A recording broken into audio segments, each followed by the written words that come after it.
Hello everyone. Hello. I am Prayas from 5th year. Okay. আমি তো বাংলা বলতে পারি, so বাংলায় বলি, ইংলিশে বলি, mix করে বলি, doesn't matter. So today we are going to discuss about autonomic pharmacology. তোমাদের autonomic pharma শেষ না? শেষ তো? So did you guys understand it? মোটামুটি পড়ছো তো? Like you guys have a pretty good idea, right? So I was like confused. আমি কি বেসিক থেকে পুরো বেসিক থেকে যাব নাকি একটু ফাস্ট যাই? ইম্পর্টেন্ট টপিকস গুলো, ঠিক আছে? পরীক্ষাতে যেগুলো ইম্পর্টেন্ট টপিকস যেগুলো বোঝার দরকার আছে ওইগুলোই ডিসকাস করবো। আমি বেসিক থেকেই যাব, কিন্তু একটু সুইফটলি যাব। যেগুলো তোমরা পারো আমাকে বলিও, ঠিক আছে? পারলে বলবো, অ্যান্সার করবা। Because I am not a teacher, আমি তোমাদের মতোই। Like if you guys see me, I'm not very scary to look at. I'm very chicken guy. Okay? So don't get scared. Okay, you guys can talk to me. We are friends here. Okay? So we'll just start. So autonomic pharmacology. Okay, is it better with this or without? I think it's better like this. For this. I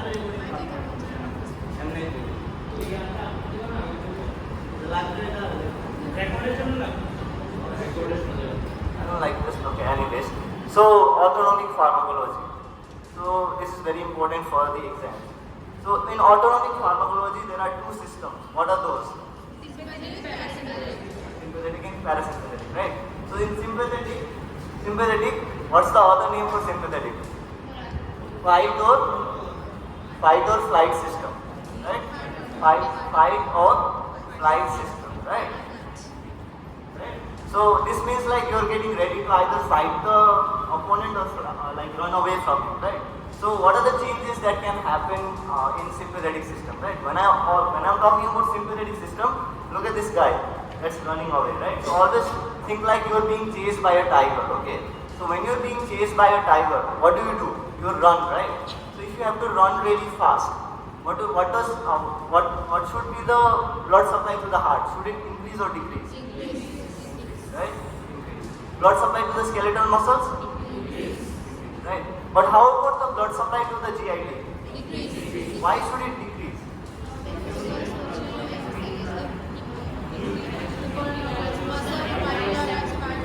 Right. So if the blood supply to the peripheral organs like GIT, other organs that we don't need right now, it decreases, all that extra blood that is being pushed by vasoconstriction in the GIT, all that extra blood goes where?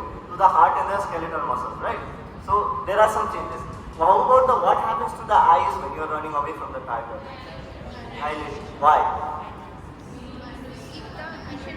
Yeah, right? So that more light can come in so that you can see clearer, right?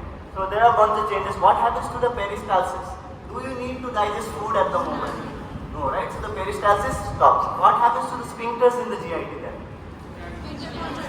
Constricted, right? So that we don't need the peristalsis. There is something more important. Because mara gele to hazam korar doesn't make sense, right? So you don't need the peristalsis.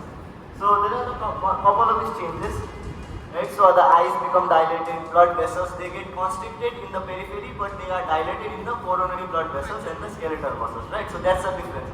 In sympathetic there is vasoconstriction, but vasodilation in the heart and then the skeletal muscles, okay? So that we can run away. What happens to the bronchus? Does it constrict or dilate? Why? More irritant bronchus, right?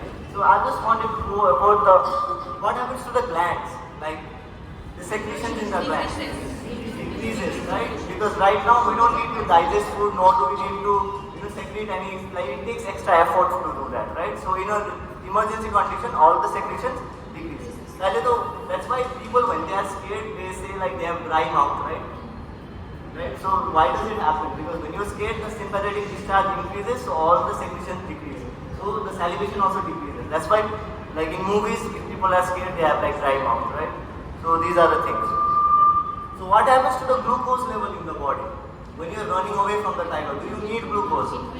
So the blood glucose levels should increase, right? So these are all the changes that happen in the sympathetic system, right? So the opposite changes happen in the parasympathetic system, like the eyes become constricted, all this. You guys know this, right? So I'll just skip over this. Now there's something, so in parasympathetic sympathetic system, all of this is mediated by what? Something called neurotransmitter, right? So what are the neurotransmitters in sympathetic system? Noradrenaline, adrenaline, and dopamine. And what are the neurotransmitters in the acetylcholine, right? Acetylcholine, right? So these are what neurotransmitters. Now, in exams they will ask you, what are the criteria of a good neurotransmitter? Can anyone tell me here? There are like 3 criteria, 3 or 4 criteria. Can anyone tell me? Guys? Just say randomly, even if it's wrong, it's hard. So, or someone told me it's synthesized in the first criteria is it should be synthesized in the non-brain. So, তোমরা physiology পড়ে আসছো, transmission of nerve signal, এরকম এখানে this is the nerve ending, এখানে synapse থাকে, synapse ভিতরে neurotransmitter থাকে, action potential আসবে, then this will go into this thing, and all this neurotransmission will go off, right? And in the synapse, on the postsynaptic membrane, there is a receptor, right? And then this binds to the receptor and produces the action, right? You guys remember this? So from this picture, we can see the criteria of the ideal neurotransmitter. So as she said, the first criteria it should be synthesized within the nerve ending, right? And then the second criteria is on stimulation. On stimulation, it should be released from the nerve ending, right? So what is the stimulation in this case? Action potential, right? So the second criteria is on stimulation, this neurotransmitter should be released, right? So it should be released upon stimulation, right? And then the third thing is after stimulation, this neurotransmitter has to bind with what? Receptor, right? So if a neurotransmitter is stored in the, if there is a chemical that is stored in the synapse, it is released, but it does not bind to the receptor. Is it a neurotransmitter? No, right? So in order to be a neurotransmitter, it has to fulfill all 3 criteria. The third criteria is it has to bind to the receptor to produce an action, right? So in exam, it comes as a question, what will be the criteria of an ideal neurotransmitter? Another way that they can ask in exam is, why adrenaline is not an ideal neurotransmitter? Why?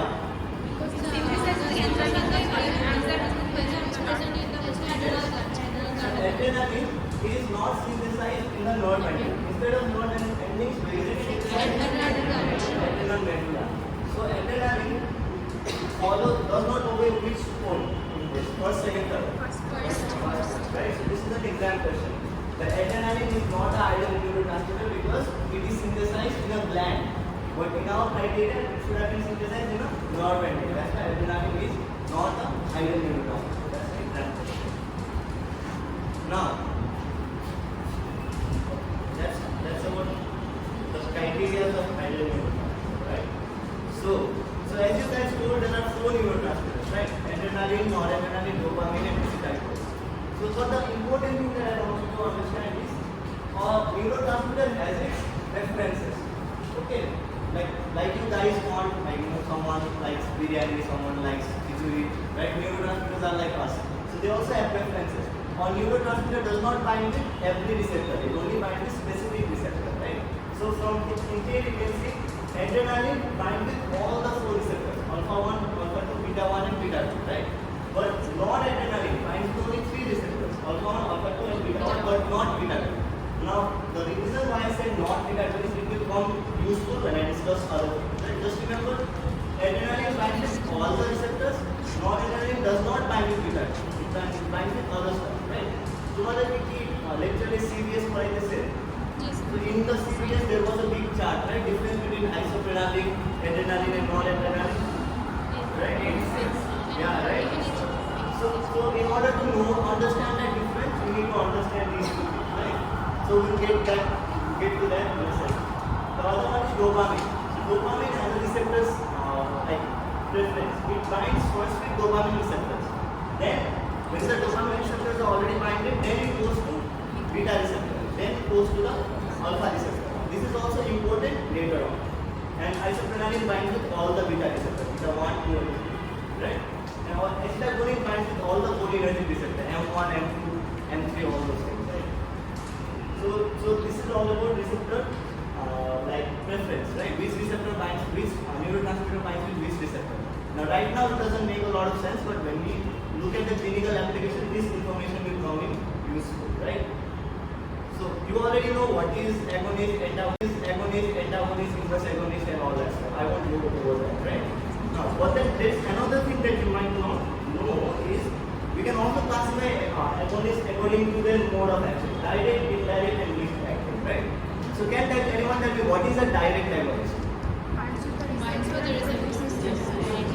Yeah, right. So if the agonist comes and directly binds with the receptor and produces the action, that is known as direct agonist, right? So see here. How many of you guys know what is direct, indirect and mixed receptor? Can you just raise your hands if you are confident enough?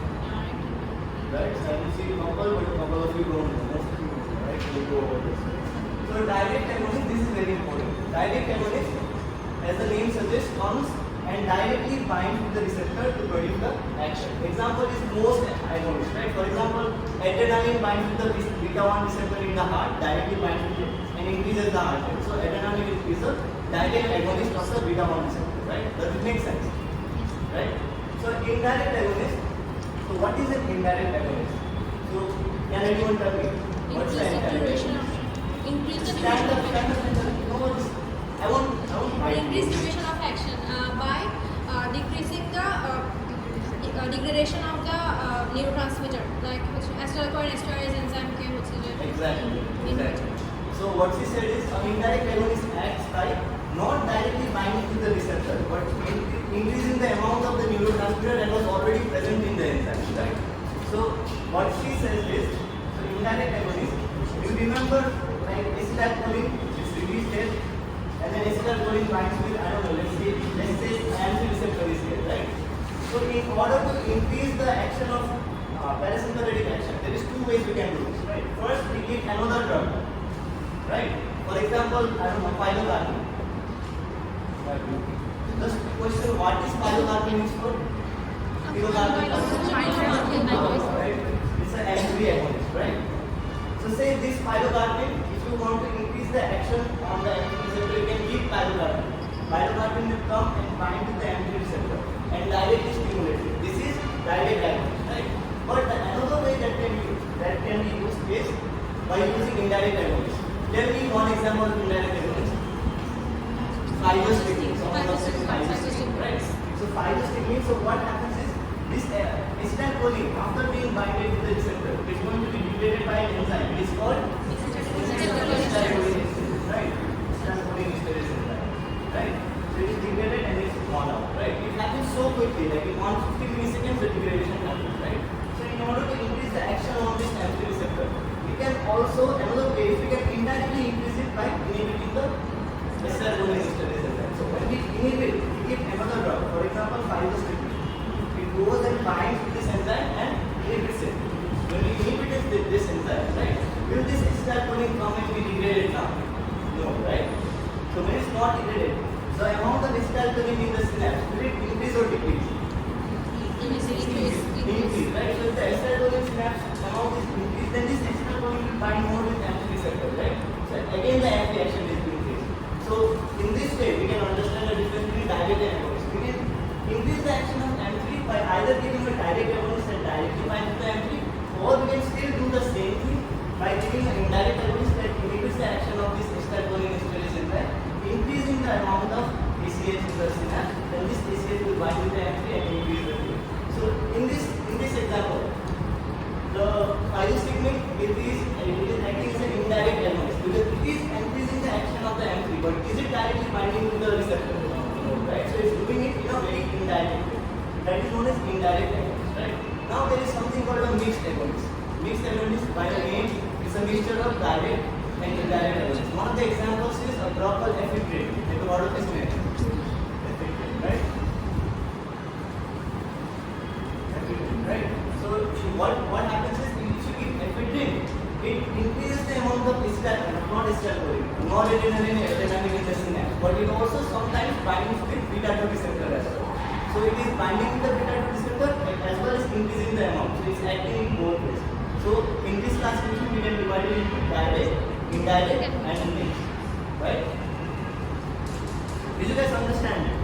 So एखान থেকে তুমি এরপরে আসছো না বুঝছো আচ্ছা তোমাকে কেউ বুঝাই দেবে তুমি আগে থেকে আসছো so what is a direct agonist binds with the receptor. Directly binds with the. What is that indirect action? That does not bind with the receptor directly, but use the action in some other way. Like it inhibits the acetylcholinesterase. Yeah. So it does not bind with the receptor directly, but increases the action of it in some other way, right? So equal part over. Now other receptor is specific and non-specific. You guys know what specific, non-specific. Specific হচ্ছে শুধু one receptor এর উপরে কাজ করবে. Non-specific হচ্ছে this drug will act on all the receptors, right? We can go over there. Now let's come to the actual thing in parasympathetic nervous system. So this is how I study, okay? So in order to understand adrenergic system, we have to correlate those things, right? So I made this table myself. So here is the receptor, type of receptor. You have to then understand the location of the receptor. From the location, you will understand the function of the receptor. After you understand the location and the function, then only you can understand the agonist, what they do, and the antagonist, what they do, right? So before you understand the drugs, you have to understand this thing first, right? So in this class, we try to go over all of these receptors, what they do, and then the drugs that they are used, why are they used, and then the contraindications and indications of all these drugs. তোমাদের পরীক্ষাতে এটাই জিজ্ঞেস করবে, like this is conceptual. So if you understand it this way, right, in a serial way, so that when you look at this table, you can look at this drug and then immediately refer back to this information, right? So you have to go in this direction. Okay. So if you didn't know this, then you start jumping into the drugs without understanding this, nothing will make sense, right? So we'll go very slowly from this way to that way, right? So that we can understand. So sympathetic key receptor আছে.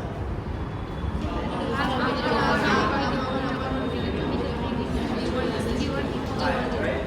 So we can only in sympathetic there are mostly alpha 1 and then so we have alpha 1, alpha 2, beta 1, beta 3, right?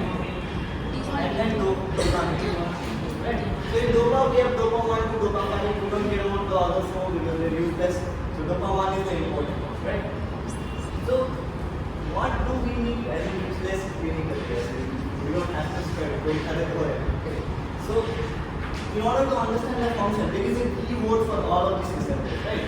So if you want to, whenever you hear alpha 1 receptor, I want you to say constriction, okay, or contraction. Contraction. Okay. So what's the keyword for alpha 1? Contraction, right? Alpha 2, it is called negative feedback. Right? Beta 1, you have to remember it's about the heart, right? Beta 2, it is about the relaxation, right? The word is relaxation. Beta 3, we don't care about beta 3 as well. And dopamine, always remember dopa 1 is at the kidneys, okay? So remember kidneys. Kidney, right? So now that you've given these keywords for each of these things, right? I'm just using the keywords so that Porikha is the only thing to ask. So you will not forget it. So you always have to try to condense the information in a way that you can easily memorize, right? So alpha 1 is contraction, right? So contraction of what? Contraction of, obviously, autonomic system is about the smooth muscle because the skeletal muscle is under the somatic muscle, right? So contraction of smooth muscle, right? So contraction of smooth muscle. So let us look at the locations of it. Right? So alpha 1 is present in the blood vessels. So what happens when alpha 1 is stimulated? Vasoconstriction. Very easy, right? Now with like connecting this thing to all the locations. You will always with this you can easily write the functions of it. If it is in the dilated pupillary muscle, right? So what happens when the alpha 1 is stimulated? Dilation, right? So gentlemen, I have already told you guys maybe, but for those of you who don't know, okay, in the pupil, so we are saying there is constriction, but the pupil is being dilated. Can anyone explain why? There are two types of muscle. There one is constricted pupil and that is dilated pupil. Constricted pupils are scapular muscle and the dilated pupils are radial muscles. So that their radial muscle contracts in their insertion point. That's why the pupil get dilated. Yeah, she's right, right? So as she said, there are two types of muscles. One is constricted muscle, one is radial muscle. The reason why they are called radial is sun and rays, sun has these rays, right? Goes away. That's why it is called radial. Okay. So the radial is raised, right? Goes away. That's why it is called radial. Okay. So the radial muscles have alpha 1. The constriction muscle, the circular muscle has MDP, right? So alpha 1 is stimulated to get the direction of the fibers. They're going outward. So they constrict and then pull the diameter apart, right? So that's why there is vasodilation. So it is also present in the sphincters of GIT and bladder.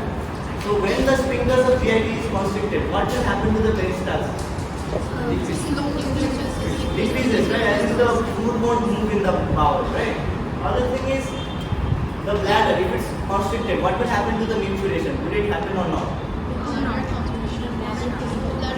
So if the sphincter is constricted, micturition will happen, right? One more thing, I might be wrong. If I'm wrong, just correct me. I'm shocked by it. So if the sphincter in the bladder is constricted, then micturition will not happen. So if autonomic stimulation, there is defecation won't happen, micturition also won't happen, right? Very easy. It's present in the vast difference of the smooth muscles. Smooth muscles of the vast difference. Okay. What will happen if it's constricted? Right? It is always always there. When it's constricted, it will get ejected, right? And it's also present in the trigone of the bladder. Okay. What will happen if it's present in the trigone of the bladder? Okay, there are two types of muscles in the bladder. Okay, one is the detrusor muscle that is around. The other one is at the trigone only. Right? Bladder is a muscle. This is the bladder. This is the neck. This is the sphincter. Right? This is the trigone of the bladder. There are two. There is detrusor muscle and there is a trigone muscle. Right?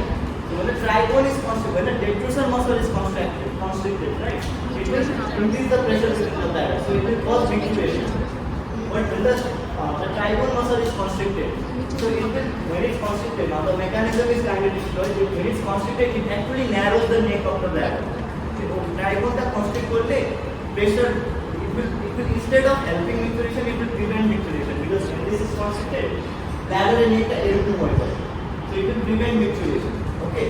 So when the bladder trigone of the bladder is constricted, then it will prevent micturition. Similar to constriction of the sphincters. Okay.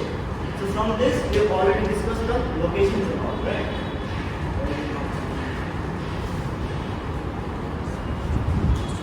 Alright, so from this we discuss the locations. Now let's discuss the functions, right? The function is, we've already told vasoconstriction. Vasoconstriction, what happens to the blood pressure when the vasoconstriction increases blood pressure, right? The pupils are dilated, it prevents defecation and micturition, right? So the pupils are dilated, it prevents defecation and micturition. When the trigone is constricted, then it prevents the micturition, right? And then it causes ejaculation. So these are the functions of the alpha 1 receptor. So from that, we come to this. Now let's come to the fun part. Let's talk about the drugs, right? So in agonists are the drugs that come and bind and stimulate the receptor, right? So we have adrenaline, phenylephrine, and oxymetazoline, right? So adrenaline are given the word called NS. What does that stand for? Non-specific, right? So adrenaline is what? Non-specific. Right. What does this mean? Adrenaline not only binds to alpha 1 but it binds to alpha 1, alpha 2, but non-adrenaline binds to alpha 1 alpha 2 beta 1. So guys, you guys will listen to this. So then phenylephrine and oxymetazoline are then specific. They only bind with alpha 1. So let's look at the indications, right? Let's start with the easy ones. These drugs are used in nasal congestion. Okay, so how are they useful in nasal congestion?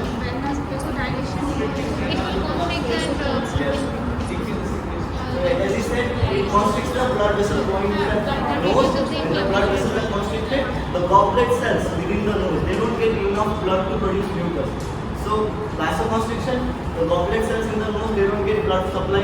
When the goblet cells don't get blood supply or the heart, so can you produce mucus? So mucus production goes down, nasal congestion is resolved, right? But one more thing though, oxymetazoline you give it as nasal drop, okay? But then you should not use it for prolonged duration of time. If you use it, then it will cause what? Atrophy of the nose, nasal mucus, okay? So we are having ENT words, so we learned this like just today. So oxymetazoline you can at max give it for like 7 to 10 days, okay? If the person uses oxymetazoline, like if a person has a chronic condition such as atopic rhinitis, okay, যেখানে সব সময় nasal congestion থাকে, allergy থাকে, so So if you give such person oxymetazolone acts very quickly. The relay nasal congestion বন্ধ হয়। It works very quickly, right? So those people who have chronic nasal congestion, if you give it to them, then their nasal congestion goes very quickly. So ওরা তো like they will become back too happy. Okay, so they're like এরা তো অনেক ভালো কাজ করে। So they get addicted to oxymetazole. As in not like drug addiction, but then it's like addicted because এরা অনেক ভালো কাজ করে। So they will keep on using it. Right? So as a prescriber, you have to mention do not use this drug for more than 7 days. Because if you don't, and then if you continue using it, then there are complications, right? So that is pretty easy to understand. It can also be used in reduction of IOP, right? What is IOP? Intraocular pressure. How does alpha-1 agonist reduce IOP? Ciliary epithelium which reduces the formation of the Ciliary contraction. Blood vessel contraction. Yeah, you guys are right. So what happens is, for those of you who don't know,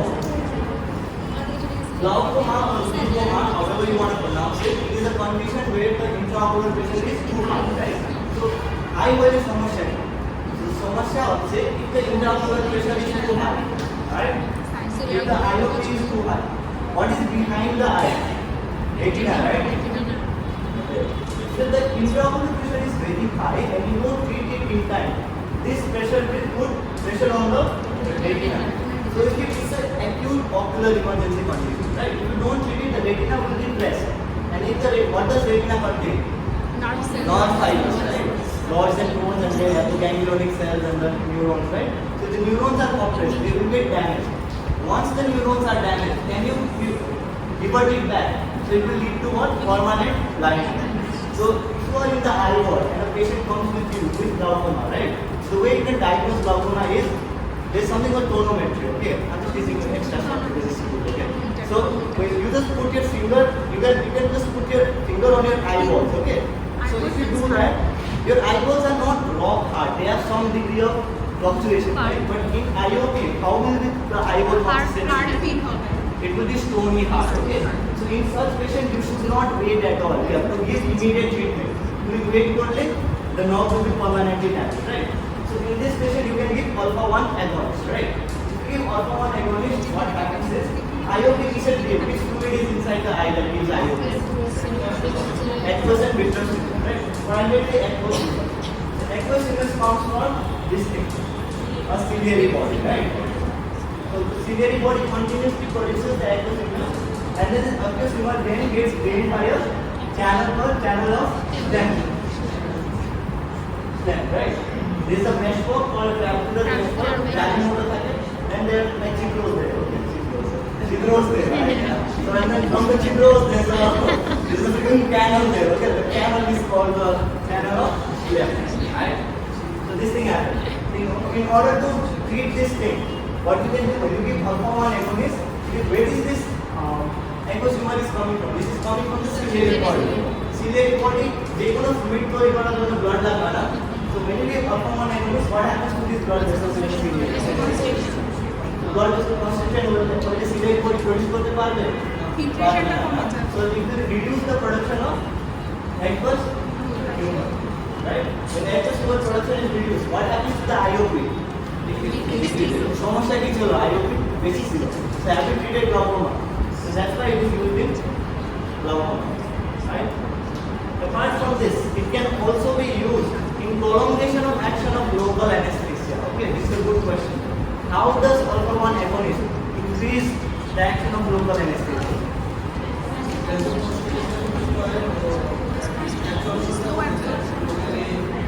Yeah. So I'll just go over it very quickly. So whenever you give local anesthesia, for example, you are draining an abscess, right? So abscess drain by the abscess. What do you call abscess in Bangla? Fora. Right? Fora. What is fora? Okay. It's a fora. Very nasty fora. Okay. So it's a drainage program. आगे anesthesia देता है. वो क्या कैसे होगा? सारा से right? So the thing about it is, for the local anesthesia to work, it has to stay within this location. If it gets absorbed in the blood and goes away, then the anesthesia the beta should go. So we want to keep the local anesthesia around the forearm. Okay. Right? So if we give performance